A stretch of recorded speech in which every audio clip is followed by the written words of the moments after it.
أعوذ بالله من الشيطان الرجيم بسم الله الرحمن الرحيم الحمد لله رب العالمين والصلاة والسلام على رسول الله مولانا محمد مصطفى صلى الله عليه وسلم وعلى آله صحبه وسلم أما بعد. Ceci étant dit. Alors, on continue la suite de notre cours sur tout ce qui est lié à l'art, la culture, la science, la philosophie, etc. Tout ce qui est l'aspect, j'ai envie de dire, culturel et scientifique de la civilisation musulmane. Et on continue sur la lecture du livre Savoir et culture arabo-musulman.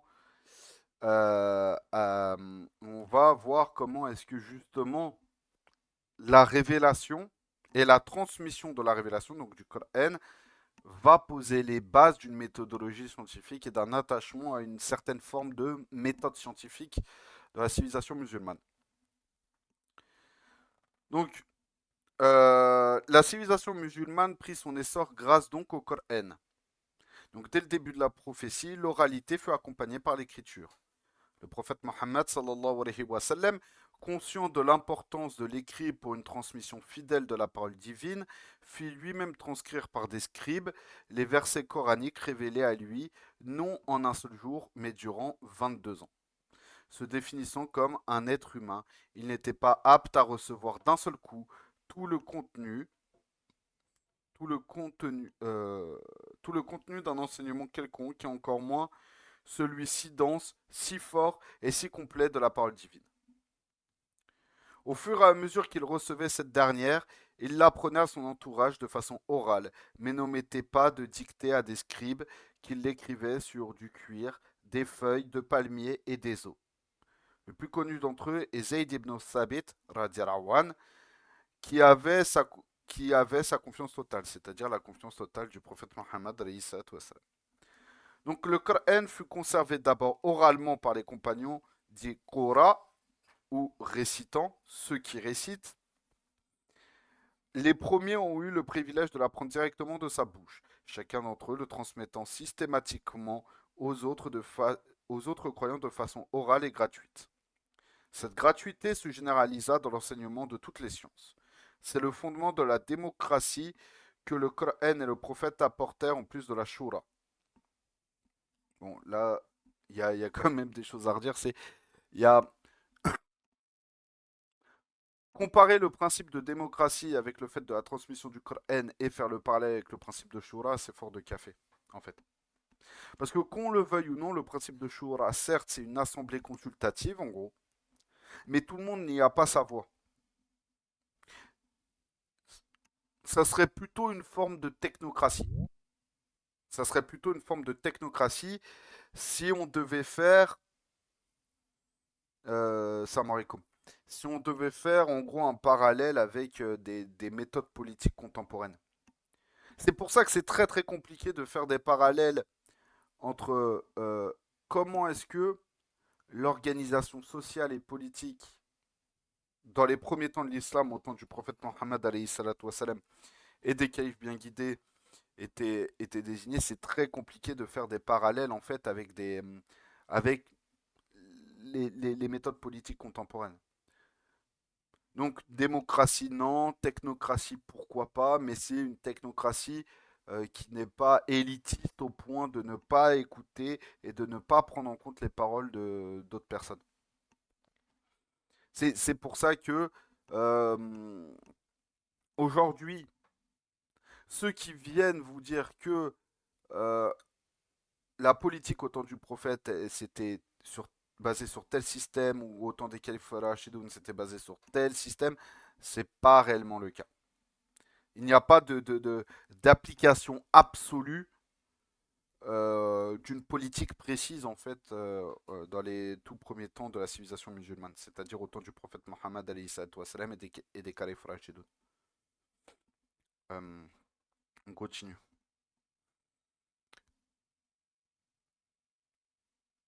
Donc, sur des sujets concernant leurs affaires ici-bas, l'enseignement fut offert à tous. Les pauvres comme les riches pouvaient aller suivre des cours chez les plus grands savants qui avaient cœur à leur transmettre le savoir. Avec le temps, l'écrit fut cependant privilégié, car c'était une nécessité face à la possible défaillance de la mémoire de l'homme, qui est désigné en arabe par le terme insan, donc l'homme, qui vient du terme nasiya, qui veut dire oublier. Donc l'homme est un oublieux, et l'écriture est salvatrice quant à la conservation du legs qu'il reçoit des autres et de celui qu'il va laisser à son tour à ses successeurs. Il y a des sourates qui s'appellent Al-Qalam. Euh, les premiers versets révélés, c'est Ikra, lis, etc. Lis, enseigne, transmet. Donc, tout autant au moment de la révélation, il y a eu euh, comment je pourrais dire ça, ce, euh, cette tradition de transmettre un héritage, de transmettre à l'écrit. Et après, justement, ça m'aurait comme. Et après, justement, on verra derrière que justement, même cette transmission du Coran, il y a un héritage de transmission, même dans ce qu'on a derrière appelé les 10 lectures du Coran, où justement vous pouvez retrouver des images dans le serveur, mais de toute façon, j'en parlerai un petit peu plus à l'oral, Inch'Allah. Donc, la dernière personne qui eut le dépôt des feuillets du texte sacré est une femme digne de confiance du prophète et de ses compagnons. C'est Hafsa, radiallahu anha, la fille du deuxième calife Omar ibn al-Khattab et épouse du prophète Mohammed alayhi salatu wassalam et mère des croyants. Chose rare au début de l'islam, Hafsa savait lire, écrire et était au fait des règles de sa religion. Ce qu'il faut comprendre, c'est que Hafsa, tout comme son père Omar ibn al-Khattab, faisait partie des rares arabes de Quraysh à l'époque qui savaient lire et écrire. Omar ibn al-Khattab savait lire et écrire. Et c'était quelque chose de rare à l'époque. Parce que l'arabe, traditionnellement parlant, la langue arabe est une langue de l'oralité, de la transmission orale. C'est pas une langue qui s'écrit réellement. D'ailleurs, si vous regardez les plus anciens textes écrits en arabe, les différents points que l'on voit qui composent les lettres aujourd'hui, sans parler des fathas, des damma, des qasra, c'était quelque chose qui était inexistant. Des, euh, C'était des lettres brutes, les premières, euh, les premières lettres. Souvent, on va le voir, je vais essayer de vous écrire. Hum, hum, hum, hum, hum. Ah, je vais essayer de vous trouver un petit papier là. Alors, laissez-moi juste 2 petites secondes, je vais essayer de vous trouver un. Je vais déjà prendre un stylo. Ah, je vais prendre plutôt un stylo épais, comme ça se verra bien.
Ok.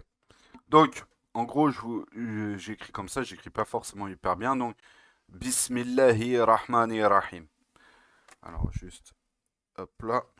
Donc là, vous voyez, là, c'est tel qu'on le connaît aujourd'hui. Donc, avec les différents points, les fathas, les dammas, etc. Maintenant, comment c'était écrit dans les premiers temps de ce qu'on a vu au niveau des artefacts, donc des textes qui ont été retrouvés dans les premiers temps, euh, de l'islam et de l'écriture arabe, au temps du prophète, c'était comme ça.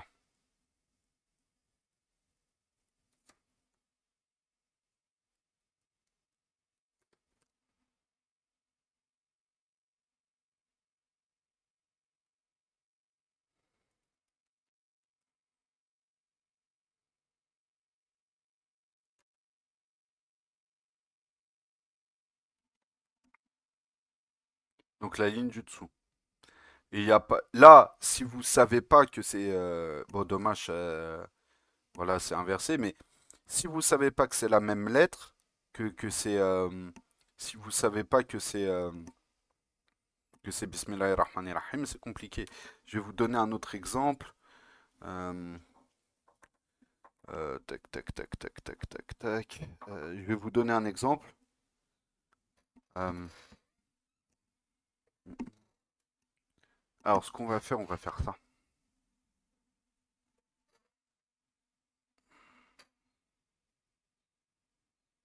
On va faire ça. Euh, que je dise pas de bêtises. Alors, là, là, qu'on va prendre un verset. euh,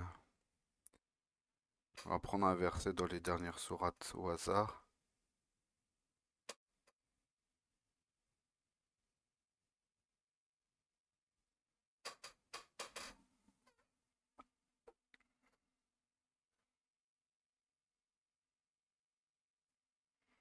Hum, hum.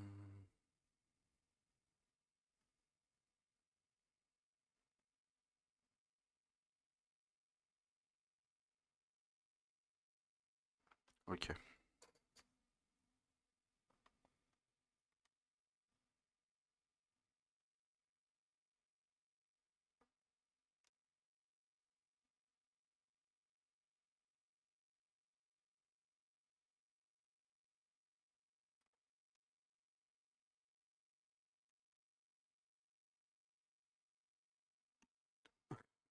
Omar, est-ce que tu m'entends?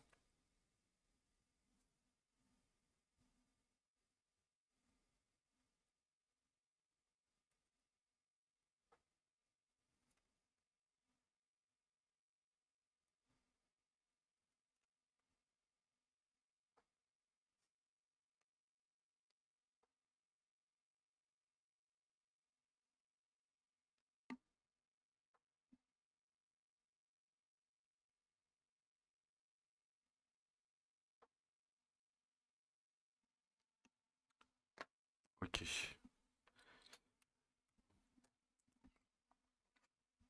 J'ai écrit un verset. Comment en fait c'était bon avec mes lettres à moi. Est-ce que tu pourrais me dire est-ce que déjà tu peux ouvrir le micro ou pas?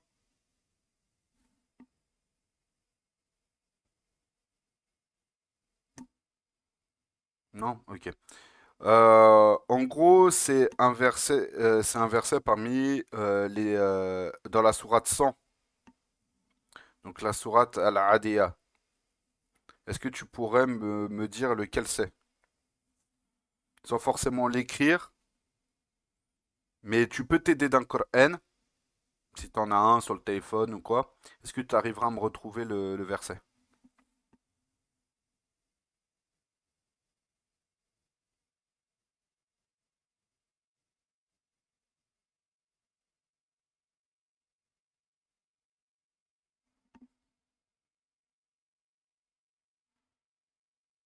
Attends, j'essaie de...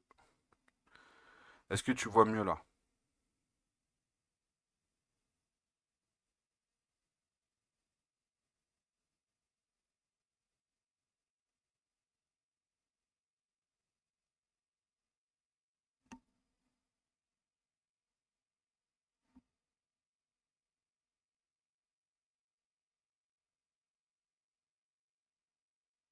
Est-ce que tu arriveras à reconnaître le verset? Là, je t'ai écrit comment? Je t'ai écrit en fait les premières lettres arabes avant que progressivement ils mettent les lettres, ils mettent les lettres et tu sais les points, les fathas, etc., etc. Ah! Bah dis-toi qu'au départ, tous les textes en arabe qui étaient retrouvés, avant que progressivement, euh, par rapport à la révélation, même l'écriture de la langue, même l'écriture de l'arabe évolue. Maintenant, je vais te remettre avec les lettres.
Oh, excuse-moi, c'est un petit peu bavé, hein.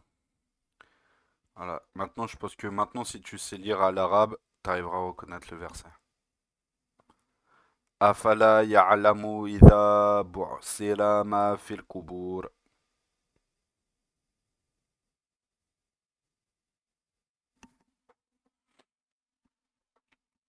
Voilà. Et c'est là où justement c'est là où on voit que une des premières choses qui fait que l'arabe et la révélation est intrinsèquement liée à une volonté de développer les sciences, de développer des techniques. Ne serait-ce que juste rajouter des points pour faire la différence entre un ya, un tha, un ta, un ya, etc. Quand c'est des écritures collées. Tac, tac, tac. Voilà. De faire la différence entre le del et le zel. De faire la différence entre le ta et le za. Tout ça, en fait. Au début, ils ont mis des points. Point en haut, un ou deux points en bas, deux ou trois points au-dessus. Enfin, voilà. Et après, petit à petit, ils ont rajouté les fathas, les dammas, les soukoun, les shadda, etc. Pour en fait justement développer une technique qui permette aux gens d'apprendre facilement le Coran et de ne pas se tromper dans la prononciation. Voilà.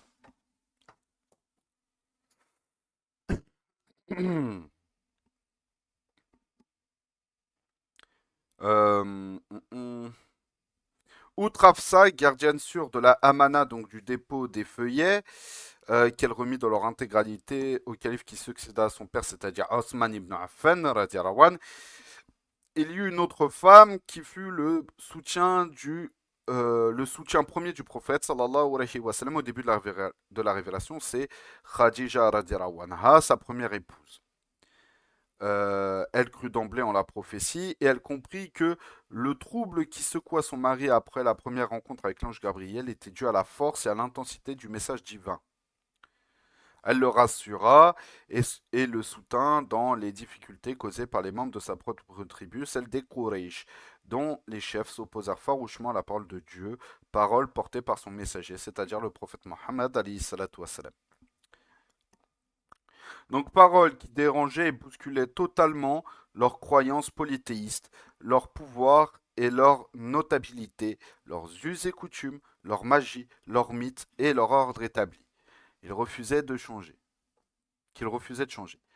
Il y eut ensuite une autre femme à la forte personnalité qui joua un rôle fondamental dans la transmission fidèle de la tradition ou la sunna du prophète sallallahu alayhi wa sallam, c'est-à-dire c'est Aïcha radiallahu anha, la fille d'Abu Bakr as-Siddiq. Elle épousa le prophète bien après la mort de Khadija radiallahu anha. À son écoute, elle était aussi l'observatrice privilégiée des faits et gestes après sa mort. Les croyants revenaient à elle pour s'informer sur le hadith dont elle fut l'une des références incontestables. Il y a eu aussi Fatima radiallahu anha, la fille aimée du bien-aimé prophète sallallahu alayhi wa sallam, et d'autres femmes de la première génération de l'islam, dont la conduite influença des générations entières de musulmans qui les prenaient comme modèle à suivre. Donc on voit bien que même la transmission des sciences et la transmission de beaucoup de connaissances, notamment dans le Coran, le Hadith, euh, et même d'autres choses, sont intrinsèquement en fait, par exemple, des hommes allaient chez Aïcha radiallahu anha pour apprendre le Hadith. Aïcha radiallahu anha faisait des assises de ilm dans la mosquée du prophète Mohammed alayhi salatu wassalam pour transmettre la sunna.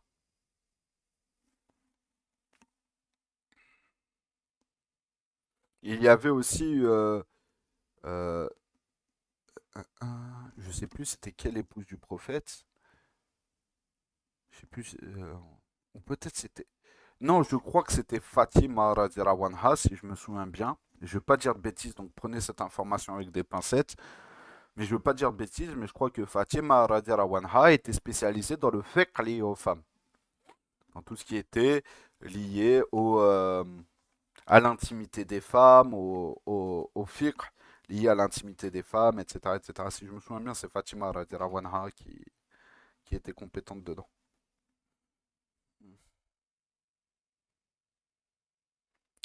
Donc Osman ibn Affan, radiallahu anhu, s'appuyant sur les feuillets qui étaient les feuillets où étaient marqués tous les versets du Coran et que lui avait confié Hafsa ibn Omar ibn al-Khattab radiallahu anhu, Bintu Omar ibn al-Khattab radiallahu anhu, donc réunit une commission de spécialistes composée des premiers compagnons récitants qui étaient toujours vivants et qui connaissaient parfaitement le Coran et qui avaient pour tâche précise de compiler cet ouvrage en un seul livre unique qui serait partagé à tous les croyants. Mais en fait, ce qu'il faut comprendre, c'est que à l'époque, il était très épais. Le Coran c'était un pavé. Et en fait, il était l'époque du califat de Osman ibn Affan, en fait, les mushaf étaient envoyés en fait au gouverneur des régions principales, donc en Irak, dans le Cham, en Égypte, etc. Et d'ailleurs, il y a toujours un recueil euh, dans un musée, si je me souviens bien, au Caire, de l'époque de Osman ibn Affan. Commission dont faisait partie Ali ibn Abi Talib, radiallahu anhu, l'un des tout premiers croyants, des tout premiers croyants en la parole de Dieu et en son prophète, sallallahu alayhi wa sallam. Donc c'était le cousin du prophète et son gendre et ami intime du prophète Mohammed alayhi salatu wa sallam. Donc il connaissait le Coran par cœur, il maîtrisait aussi la jurisprudence. Donc il était lui-même détenteur d'un manuscrit compilé par ses propres soins. Donc Ali ibn Abi Talib était connu pour sa probité, sa droiture, sa sagesse et sa grande foi. Il n'y a rien à dire sur la véracité du texte sacré compilé par la commission, l'ayant ainsi authentifié devant Dieu et devant les hommes, depuis ce livre où Kitab fut transmis à la prospérité et les croyants de tout temps s'y réfèrent. Donc si les cultures changèrent et se transformèrent au contact les unes des autres, si les civilisations déclinèrent après leur développement, le Coran demeura immuable. Il n'a jamais changé, son contenu est toujours le même pour tous les musulmans. C'est la référence première, le sanad sûr, donc la transmission qui est sûre. Donc l'appui par l'excellence de tous, de tout temps, l'islam, la parole fut ainsi préservée de tout ajout, de toute transformation humaine, et si les musulmans ont eu des moments de gloire comme d'autres d'échec et de déclin, ils ont toujours été vigilants quand, quant au danger d'une possible contamination et ont conservé la parole telle qu'elle fut révélée à leur prophète sallallahu alayhi wa sallam. Ils étaient de même très exigeants quant à la qualité de ses reproductions et quant à la morale de ceux qui la récitaient et la transmettaient. Ils étaient considérés comme des nobles au sens très élevé. Donc des gens qui avaient une noblesse dans cet attachement-là. Juste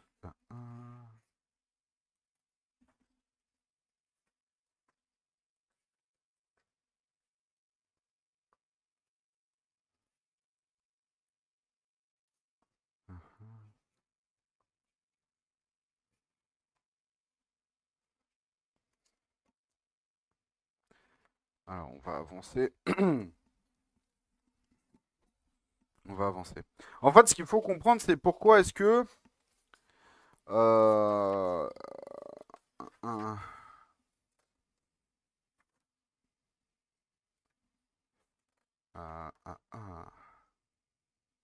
ok, on va reprendre à partir de là. Et après, là, on finit avec la transmission du Coran et après, on passera la semaine prochaine, Inch'Allah, on verra d'autres choses, sûrement, Inch'Allah. On verra autre chose la semaine prochaine, Inch'Allah. Peut-être on verra. hmm, je verrai ce qu'on fera la semaine prochaine si on continue sur ce livre-là, si on passe sur un livre peut-être plus de philosophie, etc. On verra, Inch'Allah. En fait, ce qu'il faut comprendre, euh, tout le monde n'a peut-être pas connaissance de ce fait, mais c'est que pourquoi est-ce que on a imposé ce que beaucoup appellent le Coran de Asman. Beaucoup vont dire que c'est une imposition politique, etc. C'est pas totalement vrai.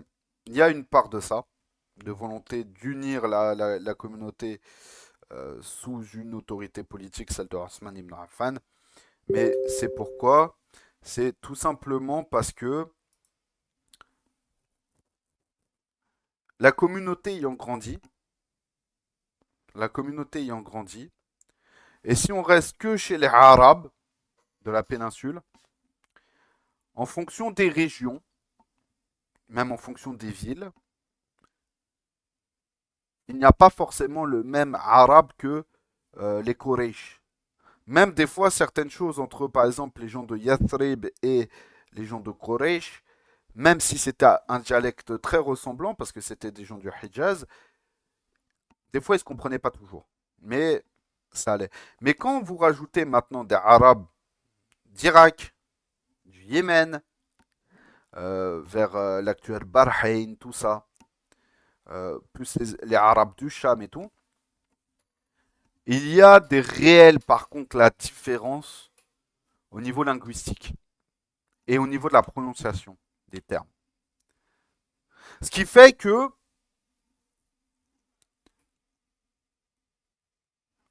ce qui fait que là, on n'est pas dans le cadre des 10 lectures où le sens ne change pas, c'est le sens voulu ne change pas, c'est juste certains termes qui vont changer.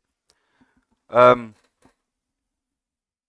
En fait, là, c'est des termes où le sens change complètement pour, euh, par exemple, j'ai plus un exemple exact en tête, mais par exemple, juste dans la Fatiha, c'est, attends, euh, nanana, attendez, je crois que c'est Mustaqim, Mustaqim, eux ils le prononcent Mustaqim, Mustaqim, tu vois, en Irak, Mustaqim. Sauf que Mustaqim, ça change le sens, d'accord?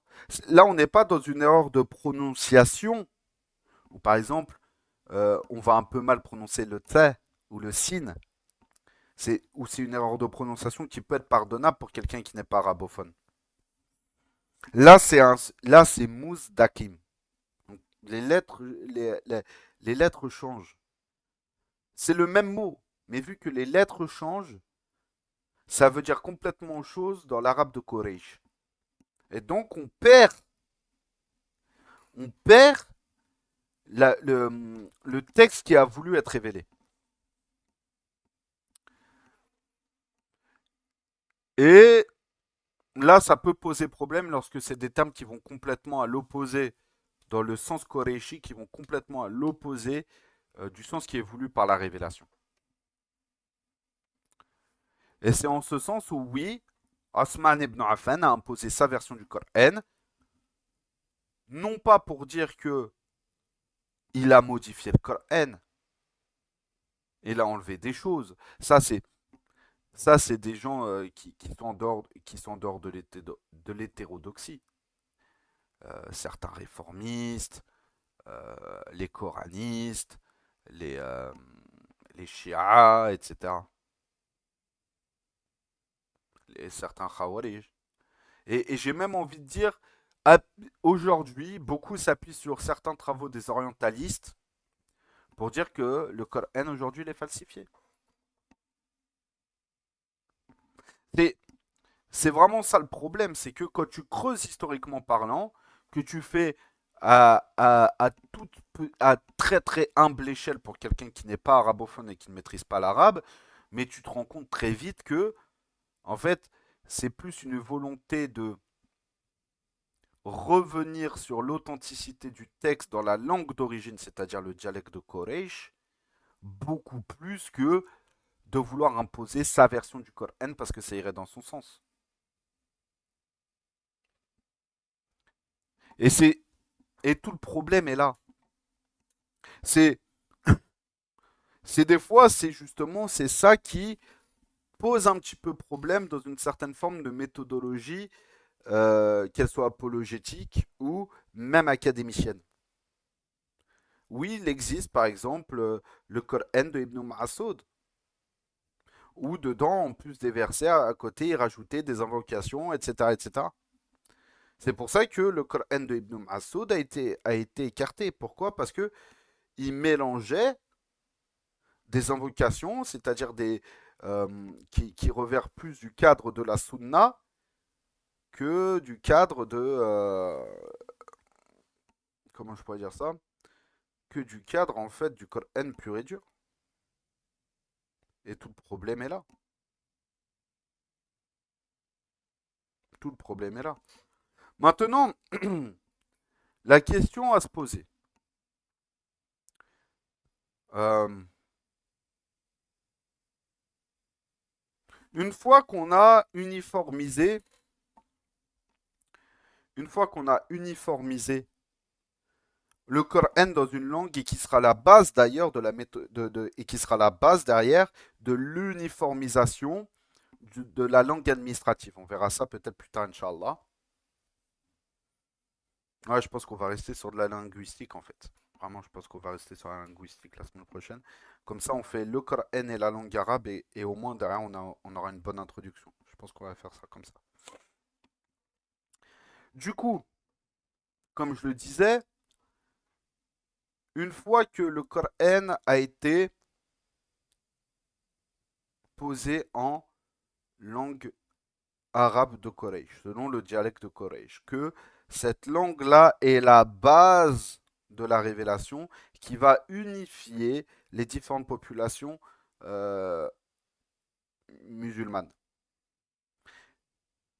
À partir de ce texte-là, on va commencer à parler, et ça c'est ce qu'on développera la semaine prochaine, Inch'Allah, on va commencer à développer toute une méthode scientifique autour de euh, la langue arabe et l'établissement d'une codification scientifique de la langue, ce qu'on appelle de la linguistique ou de la grammaire, nahu, tout ça.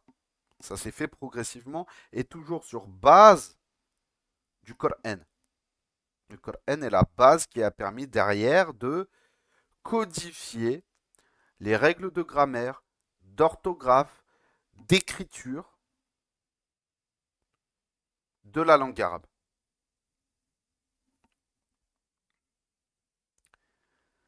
Mais, et ça, je m'appuie sur un hadith pour, je m'appuie sur un hadith pour, par rapport à ça. Euh, à un moment, Omar ibn al-Khattab, il entend un homme réciter le Coran. Euh, il y avait combien de styles de Coran? Othman ibn Mas'ud. En fait, c'est ce qu'il faut comprendre. Justement, j'ai bien. En fait, ce qu'il faut comprendre, euh, il y avait des Corans où en fait certains avaient des versets Certains avaient leur Coran, mais derrière, ils rajoutaient, tu sais, des petites notes à côté ou en plus, ils mettaient des, euh, des invocations, etc. Des invocations à côté. Et du coup, en fait, on a imposé en fait d'écarter tout ce qui était en dehors des purs versets. Donc, il y avait combien de styles de Coran? Je pourrais pas te dire. Ali avait une version, Ibn Mas'ud en avait une autre, etc. Mais ça veut pas pour autant dire que leur version était fausse. C'est juste que des fois, bah, dans leur version, ils ne mettaient pas en avant certaines souras. Ou des fois, ils collaient deux souras ensemble. C'est exactement les mêmes versets, sauf que ces versets-là, ou ces sourates, en fait, étaient compilés en une seule. Ou des fois, certaines sourates n'étaient pas séparées au même endroit. Et c'est pour ça qu'ils ont uniformisé en se basant sur l'oralité. C'est pour ça que, en se basant sur la transmission orale, parce que le Coran était appris par cœur, beaucoup plus qu'il n'était écrit, du coup, on s'est basé sur la transmission orale et la compilation à partir de l'oralité. Et c'est en ce sens où on a écarté la version de Ali, la version de Ibn Mas'ud, etc. Et où ils se sont tous mis d'accord pour dire que la version de Osman était celle qui était le plus proche de ce qui était transmis à l'oral.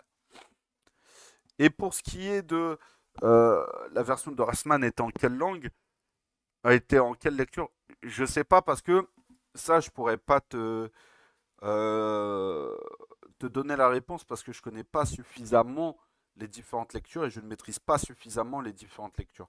Mais ce qu'on peut faire, Inch'Allah Ta'ala, si je peux essayer de me renseigner auprès de frères qui maîtrisent les 10 lectures et qui peut-être, en ayant appris les 10 lectures, ils pourront peut-être qu'ils auront la question. Donc ce que je peux faire, c'est je note ta question sur le chat. Tac. Je note ta question sur le serveur Telegram dans le truc. Euh,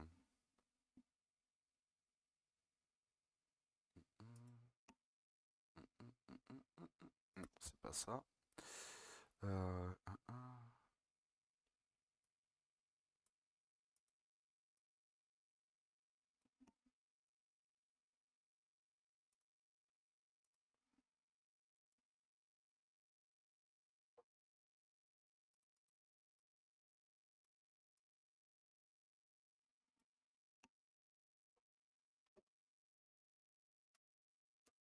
ok. Alors, ça, hop. Du coup, j'ai mis ta question dans le chat. Excuse-moi. J'ai mis ta question dans le chat et j'essaie de me renseigner auprès de frères qui pourraient peut-être avoir la réponse. Et je remettrai. Est-ce que tu as Telegram, mon frère Omar?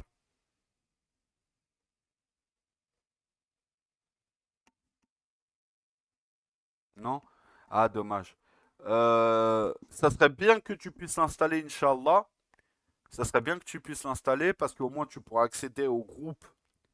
Tu pourras accéder, Inch'Allah, au groupe Telegram sur lequel je mets les liens de connexion pour les cours qui ont déjà été faits au préalable et tout ce qui est les supports annexes, etc. Comme ça, au moins, comme ça, tu pourras avoir accès à d'autres choses. C'est une application installée, c'est un peu le même principe que, euh, que WhatsApp. C'est un peu le même principe que WhatsApp. Donc, tu vois, je pense que tu as dû passer par le groupe de Abu Muslim pour venir. Du coup, si tu veux, tu m'envoies un message en privé sur le groupe d'Abu Muslim si tu as une question ou tu as besoin d'aide, etc. Euh, mm, mm. Donc, pour ce qui est de G-Lecture. Donc, une fois que, en fait, ce qu'il faut comprendre, c'est que, tout comme le hadith, la révélation du Coran se fait par chaîne de transmission. Le fiqh est pareil. La Aqidah, pareil. Ces méthodes-là se font par chaîne de transmission. Foulen, qui a appris de Foulen, qui a appris de Foulen, qui a appris de Foulen, et on remonte soit à un des grands savants de l'islam, euh, soit un des grands savants fondateurs de l'islam, parce qu'après, entre eux et un des sahabis ou le prophète Mohammed alayhi salatu wassalam, on connaît la chaîne de transmission. Voilà. Donc, euh, donc souvent ça marche comme ça. Et c'est exactement pareil pour la lecture du Coran. Donc je vais vous montrer. Là, j'avais fait le travail sur quelques... Hop. Donc parmi les principaux lecteurs, donc il y a Nafi', donc Nafi' al-Madani, qui est originaire de Médine, et qui a, parmi tous ses élèves par rapport à la lecture, parmi deux de ses élèves, il y a Warsh et Qaloun, qui sont deux élèves de Nafi' et qui aujourd'hui ont transmis deux types de lecture, donc le Warsh et le Qaloun. Warsh, il est très utilisé par les Malikis en Afrique du Nord, et pas que, en Afrique de l'Ouest, etc. Et Qaloun, c'est un petit peu moins utilisé, mais principalement en Tunisie, si je me souviens bien. Donc Ibn Kathir al-Makki, donc c'est un Mécois. Et donc lui, il a formé parmi ses élèves Al-Bazi et Qunbul, qui est d'autres lectures qu'on connaît aujourd'hui. Moi, je ne les connais pas du tout, celles-là. Donc Abu Amr, donc, qui a formé Ad-Douri et As-Soussi, Ibn Amir, Ash-Shami, donc lui, donc Abu Damia Ibn Ala, il vient de Bassora en Irak. Ibn Amir Ash-Shami, lui, Ash-Shami, donc celui du Shem, donc Syrie. Donc il a formé parmi ses élèves Hisham Zakwan, et Zakwan, pardon, Zakwan, Asim, donc Asim Al-Koufi, donc qui est mort à Koufa, également en Irak, et il a formé Shu'ba, Ibn Ayash et Hafs. Et donc ça, c'est les Hafs, par exemple, Hafs et Warsh, c'est les lectures qui sont les plus utilisées aujourd'hui. Shu'ba, un petit peu moins, mais pareil. Donc Hamza al-Koufi, pareil, qui vient de Koufa, il a formé Khalaf et Khalad, tu vois, qui sont d'autres lectures. Et Al-Kasa'i al-Koufi, donc pareil, un autre savant, qui a formé Ibn al-Hadith et Hafs ad-Douri. Ah, la vraie question, c'est savoir est-ce que c'est... Ouais, c'est Hafs, non, Asim. Ouais, c'est ça, c'est ça. Donc voilà. Donc ça, c'est les premières... Ça, c'est les premiers récitateurs. Et il y en a d'autres. Il y en a d'autres. Hop là. Donc il y a aussi Abu Ja'far al-Madani, donc qui vient de Médine. Donc il a formé Ibn Wardan et Ibn Jamaz. Et Ya'qub al-Basri, donc qui vient encore une fois de Basra en Irak, qui a formé comme élève Ruwais et Ruh. Et enfin Khalaf ibn Hisham, qui vient de Koufa en Irak, et qui a formé Ishaq et Idris ibn al-Karim, Ibn Abd al-Karim, qui sont d'autres récitateurs. Et donc, si on prend maintenant le schéma d'application, si on prend maintenant le schéma d'application des différentes lectures du Coran, donc on a le Coran qui a été transmis par les compagnons, qui après ont transmis à Nafi', à Ibn Kathir, à Abu Amr, à Ibn Amir, à Hasim et Hamza. Et ensuite, ces grands récitateurs-là, ensuite ont formé des élèves comme par exemple Qaloun, Warsh, Al-Bazi, Kunbul, Ad-Douri, As-Susi, Hisham ibn Zakwan, Shu'ba, Hafs, Khalaf, Khalad et Abu Amr. Et donc, tous ces récitateurs-là forment les 10 lectures du Coran qu'on a aujourd'hui. Par exemple, moi j'utilise le Hafs. Je lis principalement en Hafs. J'arrive à lire un petit peu le Warsh, mais moi principalement je prie en Hafs quand je récite le Coran. Et vraiment, cette méthode-là reste dans la langue de Quraysh, mais c'est les subtilités de transmission que le prophète Mohammed a transmis à ses compagnons. Je parle de subtilité. Je ne parle pas de sens qui change. Le sens voulu reste le même. Mais il y a des fois des subtilités entre du singulier et du pluriel qui ne changent pas le sens, mais qui revêtent un autre impact spirituel, etc.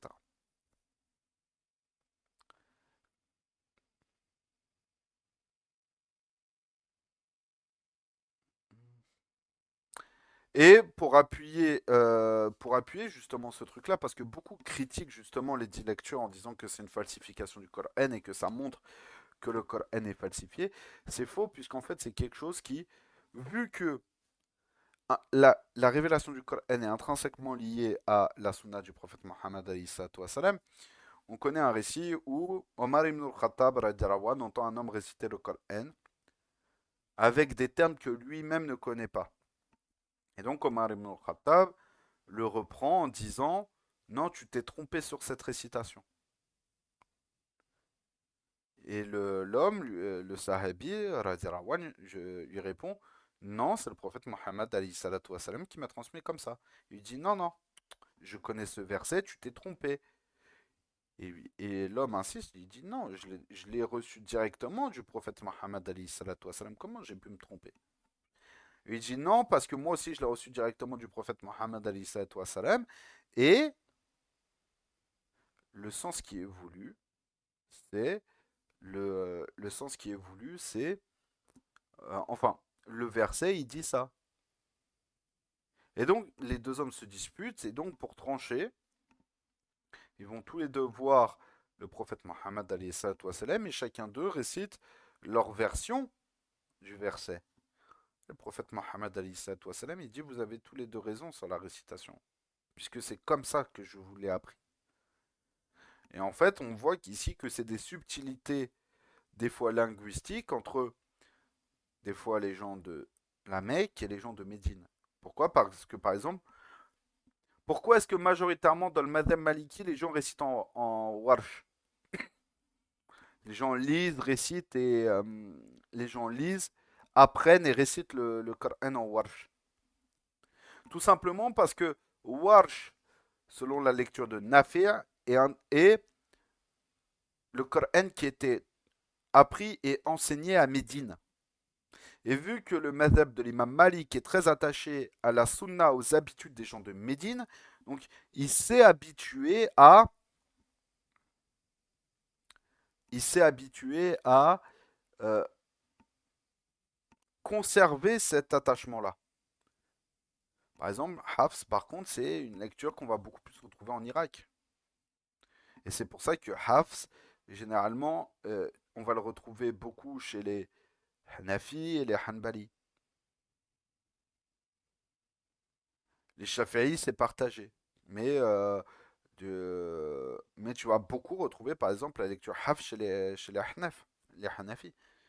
Pourquoi? Parce que Abu Hanifa ibn Nu'man, radiallahu anh, a toujours habité en Irak quasiment.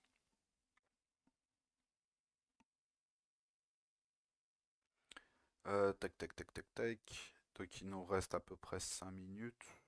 Ouais, il nous reste à peu près 5 minutes. 5 10 minutes, on va dire. Est-ce que Omar, tu as des questions? Est-ce que Omar, tu as des questions? Parce que non.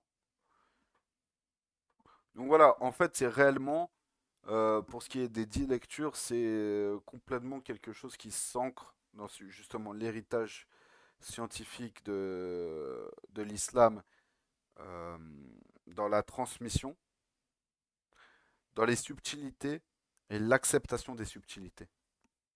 Le sens ne changeait pas.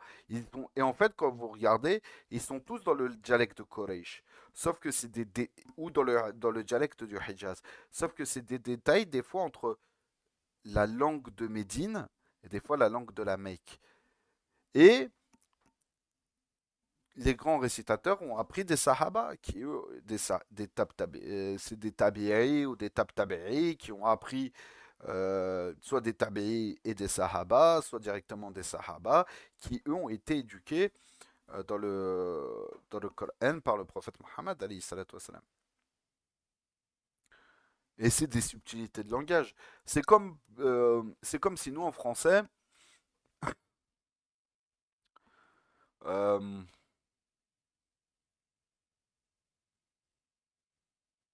on va utiliser par exemple, au lieu de dire je suis allé voir l'homme, je suis allé voir l'homme, euh, donc un homme qui est désigné, on va dire je suis allé voir un homme,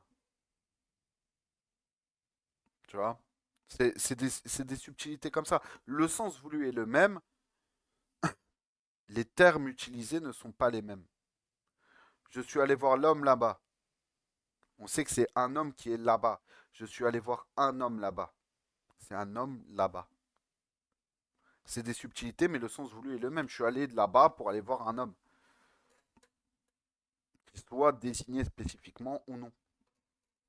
C'est ça, en fait, les subtilités qu'on va retrouver dans les dix lectures. Mais c'est pas des choses qui vont changer profondément le sens. Ça va être des fois, ça va être du singulier, du pluriel, sans changer le sens. Des fois, ça va être du démonstratif, un démonstratif précis, donc le, la, les, l'apostrophe, ou des fois, ça va être euh, de la, j'ai oublié le terme, de l'indirect en gros. Un des, une des, ça va être ça. C'est pas quelque chose de réellement défini. C'est plus flou, plus abstrait. Ça va être ça les subtilités.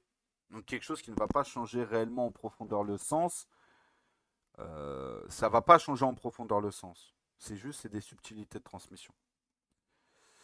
Euh, voilà, on va s'arrêter là, Inch'Allah ta'ala. Donc, subhanaka Allahumma wa bihamdik, ashhadu an la ilaha illa ant, astaghfirullah wa atubu ilayk. Bismillahir rahmanir rahim wal asr. Innal insana lafi khusr. إلا الذين آمنوا وعملوا الصالحات وتواصوا بالحق وتواصوا بالصبر. اللهم صل على سيدنا محمد عدد ما في علم الله صلاة دائمة بدوام ملك الله سبحان ربك بعزة ما يصفون وسلام على المرسلين والحمد لله رب العالمين الفاتحة.